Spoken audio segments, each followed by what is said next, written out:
आज आपण मान माध्यम ओडिशार जनसाधारण को जनाक चाहूँगी जे आज दीर्घ अहरता धारणार द्वितीय दिवस यही दिवस रे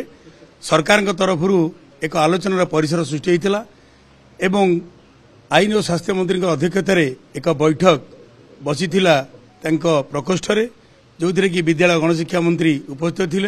एवं विद्यालय गणशिक्षा सचिव महोदय उपस्थित थे एवं व्यक्तिगत सचिव आईन मंत्री एवं शिक्षा मंत्री व्यक्तिगत सचिव उपस्थित थे तत्सहित माननीय विधायक एकाम्र श्रीयुक्त बाबू सिंह महोदय से उपस्थित थे तत्सहित आमर 10 जणिया प्रतिनिधि मंडल आलोचन अंतर्भुक्त होते आम सभापति समन्वय समितिर ओस्टार सभापति तथा अन्य सामिल संगठन मुझे एक कथा कहना चाहूँगी जो दाबी गुड़िक दीर्घ दिन दाबी थिला से दाबी गुड़िक हूँ प्रथम कथा ये 154 एमई स्कूल हाईस्कूल और 28 एमई स्कूल जो मैंने कि दीर्घ 30 वर्ष कार्य कर विद्यालय को अनुदान देवाई आम बारंबार आलोचना करूँ आज तार एक निष्कर्ष बाहर माननीय मंत्री प्रतिश्रुति देते से 154 विद्यालय गुड़िक संपर्क में जो थे कि मात्र 50 कोटी टंकार अर्थ खर्च हो बोली दाबी करूँ से कथा से करते हाँ ये हूँ प्रथम कथा द्वितीय कथा पेंशन संपर्क में जो गुड़िक अवसर नहीं गले 5600 ऊर्ध्व शिक्षक शिक्षयित्री नूतन उन्नत विद्यालय गुड़िक से पेंशन संपर्क में अवसर कालीन सुविधा सहित चाकरी सरता बेले 1981 पेंशन रूल अनुसार देवाई आम दाबी करूँ ये दुईटी कथा तृतीय कथाटी हूँ जो मान अवसर बयस सीमा 60 ରୁ 62 वर्ष वृद्धि करने कथा जो सरकारी मान पीरियड थी समस्त 58 एवं बेसरकारी पड़ता 60 ता परवर्ती पर्यायर सरकार 60 करदेला आम यही कथा भी करूँ समस्त 62 वर्ष वृद्धि कर चतुर्थ कथा ग्रेड पर किसी असंगति दूरीकरण एवं चुक्ति शिक्षक मान 6टी नेशनल इंक्रीमेंट वरिष्ठता प्रदान करने कथा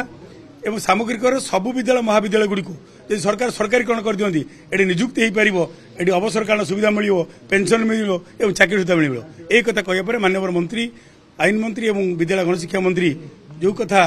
आम आगे कहते गोटे कमिटी गठन होती माननीय मुख्यमंत्री सहित आलोचना पर 26 तारीख दिन मुख्यमंत्री सहित आलोचना करते चीफ सेक्रेटरी उपस्थित थे समस्त मंत्री उपस्थित थे से जो कमिटी खूब शीघ्र आसंता सप्ताह से कमिटी रूपरेख प्रकाश पाइब ए 3-4 जन को नहीं गोटे कमिटी कर कमिटी 2 मास भितर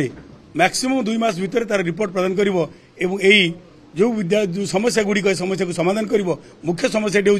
जो मैंने अनुदान पाई ना से विद्यालय गुड़िक अनुदान परिचयभुक्त हम और जो मैंने पेंशन पाई ना अवसर नहीं गले आगामी दिन अवसर ने से पेंशनभुक्त हम आपण मान कथा कहूँ आम से कथा कहूँ बारंबार कमिशन गठन होती 3 कमिटी गठन होती पॉलिटिकल कमिटी गठन करते आपण आसिया पर एक हाई पावर कमिटी गठन कर 5 जन आईएएस को नहीं एवं पॉलिटिकल कमिटी गठन कर सहित विधानसभा स्टैंडिंग कमिटी गठन जदि 3टी कमिटी गठन बाद आउ जन गोटे कमिटी कमिशन गठन आवश्यकता पड़ुची ताहले से कमिशन बसु आम आपत्ति ना कि खूब शीघ्र तार निष्पत्ति नियंतु से कथा से प्रतिश्रुति देते मैक्सिमम अक्टोबर सुधा ए कमिशन आर सप्ताह तार कमिटी गठन कर खूब शीघ्र निष्पत्ति नब बोली दृढ़ प्रतिश्रुति देते यही 2-3टी समस्या को कमिशन तंकर जो मैंने आईएएस अच्छा आईएएस को नहीं से कमिशन गठन कर सचिव स्तरीय आम बर्तमान से कथा कहूँ जो कथा कहते जहाँ आमको प्रतिश्रुति होती